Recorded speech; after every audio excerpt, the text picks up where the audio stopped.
Today we're going to talk about bad habits, but not biting your fingernails or eating with your elbows on the table. Rather, we're going to talk about the 5 financial habits that are bad that you need to break to enjoy financial success.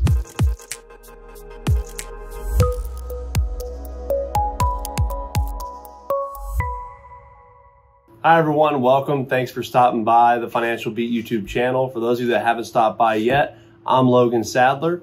And appreciate you guys stopping by for one of our educational videos. On today's video, I wanted to talk about bad habits. So each week we bring different content here on different videos and topics across financial education topics.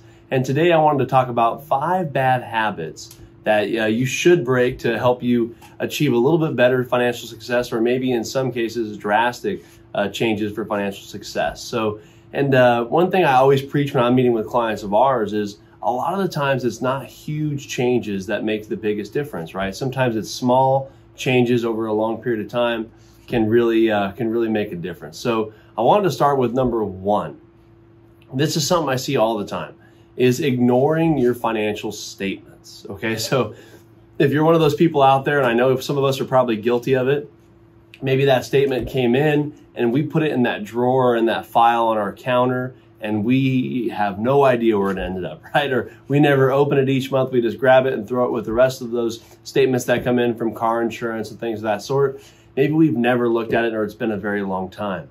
One thing I always tell people is that you don't need to be a financial expert to be able to read the statement, know exactly what funds you're in, how it's being managed, or any of that stuff, right?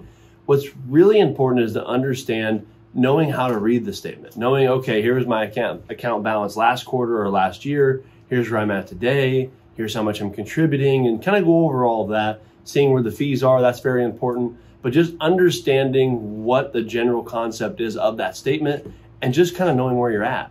Again, if they come in monthly, you don't have to check it every single month, but I always recommend at least once a quarter to grab a statement, take a look at it. Again, if you haven't read through the statement or aren't sure how to read it, make sure you're reaching out to someone that is a financial professional that you work with or someone that you're interested in working with, and making sure that they're kind of explaining to you what the statement says, because it does kind of give you a good map of where you're at. I have a story. I met with a lady, it's been a couple years ago now, but it was funny. She had came in and I was asking her, you're getting ready for retirement. We were going through our whole process, and she was gearing up for retirement and getting ready to transition.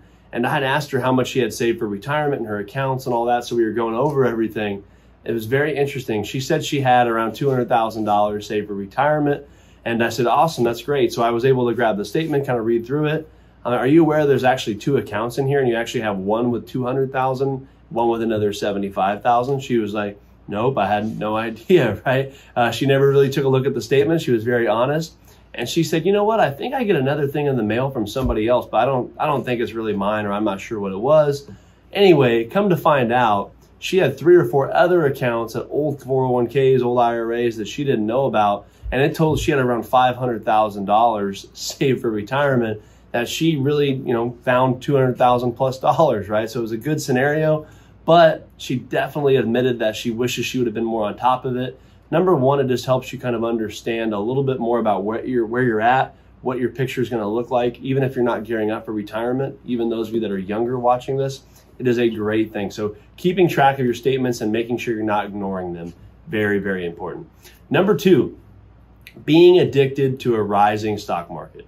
We see this all the time. Every so many years, the market goes on a great, great run, and we all want to jump in, take advantage, and try to ride that roller coaster as it goes up. One thing I tell people a lot of the times is during those big bull markets, I'm not really big on market timing. I think it's very, very hard to do. Most people out there don't do it very efficiently. We really preach more of the slow, steady approach. When you're ready to invest, this is a good time to invest. But a lot of the times when your market is going up, one of the most important things to do is stay grounded. You want to make sure that you know what your risk tolerance is, know what your goals are, and know what the purpose is for that money, and making sure you're not getting caught up or maybe putting too much in or putting too much and too high of risk for what your comfortability is. Because again, I don't really see anybody get mad when the market goes up, but you do see a lot of people get very sad when the market goes way, way down, right? One thing that, and if you haven't yet, you could actually check out our other video. I did one on some market volatility videos to talk about what the historical volatility of the market is like. It's not a smooth ride always up, right? A lot of the times there's volatility in between. So you want to make sure you're being very, very cognizant of that when you're looking at your portfolio. Okay, very, very, very important. Number 3, this is something I see all the time: procrastinating on those big financial decisions. I have some clients that are watching this video, maybe that are getting ready to retire next month, and they have never really even gotten a retirement plan together, never met with anybody, never looked at their Social Security or their pension or whatever the case is, right? So they're delaying that. They're not really jumping on the 8 ball there and getting going with that decision. It's important to get your financial plan and those topics together as early as possible. That could be one form of it. Maybe it's number 2. Maybe you've been looking at getting life insurance, or maybe adding on some extra type of long-term care policy to your financial plan. You want to make sure, don't procrastinate those decisions too long. Make an informed and educational one. Make sure it's the right fit for you and your family, and really you want to jump on stuff like that. When you're looking at starting a 401k or an IRA, you really, really want to make sure the earlier you start, typically the better you are over the long run. So a lot of these little decisions that come up that we're talking about, you really want to make sure, again, educate yourself. If you don't have a background in that, whatever that decision is, make sure you're talking with the right people that are professionals, and making sure you're getting the background on that information to make the make the educated decision there and go ahead and jump on it. You don't want to keep delaying things that might end up costing you a lot of money down the road. Number 4, one of the things I see all the time, people ask me, Logan, I know you meet with a lot of high net worth clients. What do they have in common, right? And I think they're always expecting me to have some sort of big, fun, sexy answer. And a lot of the times we have some clients that, yes, they've done things really fast and things have worked out. 99% of them, though, they saved money consistently. I tell people that all the time. It's not, again, not the most out of this world advice. It sounds very boring, but sometimes boring works, right? So I would say one of the biggest things I see a lot of people not do, especially the younger ones or sometimes the older ones in some cases, is not save consistently. Okay, you want to make sure you're putting money in your savings account, getting the 6 months emergency fund in there. You want to make sure your 401ks or your Roth IRA, wherever you're contributing, you want to make sure you're pumping money into those accounts consistently, right? If you could do $300 a month, great. If you do $500 a month, great. Whatever you could do, make sure you're staying consistent. And when your budget allows you to, make sure you're increasing those contributions to your savings accounts or retirement accounts. Makes a huge difference. You can look at all those online calculators, and we've actually done videos on that as well. Saving X amount of money per month, how much it could add up to potentially 10 years, 20 years, 30 years down the road, right? It could be a huge, huge difference. So saving consistently would be number 4.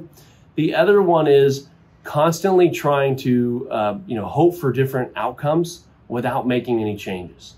I have a lot of people out there that maybe it's saving more, maybe it's not understanding your investment risk, maybe it's all 4 of those things we talked about wrapped into number 5, where we're hoping for different outcomes, but we're not making any type of action plan today to make that happen, right? I have some clients that say, hey, Logan, you know what? I'm 50 years old and I'd really like to pull the trigger at 60. Perfect. Let's look at the situation we're in. And a lot of the times we might have to do extra things to be able to retire at that age. What are we doing today that's going to impact that decision, right? Maybe it's saving for a car or a new house or whatever it might be. You really want to make sure you're making those decisions as informed as possible, but to expect a different outcome, sometimes you have to make changes now to help that down the road. So those are the 5 simple tips. Again, that doesn't cost you any money. You don't have to do a whole lot of reading on any of those. It's really just 5 simple tips that you could look at to help you achieve a little bit better financial success and stay out of those, those pitfalls that they call them, and make sure you're staying on track. I hope you guys found that informational. Again, if you haven't yet, go ahead and click subscribe and check out some of our other videos. And either way, we're going to be back here again with another video next week.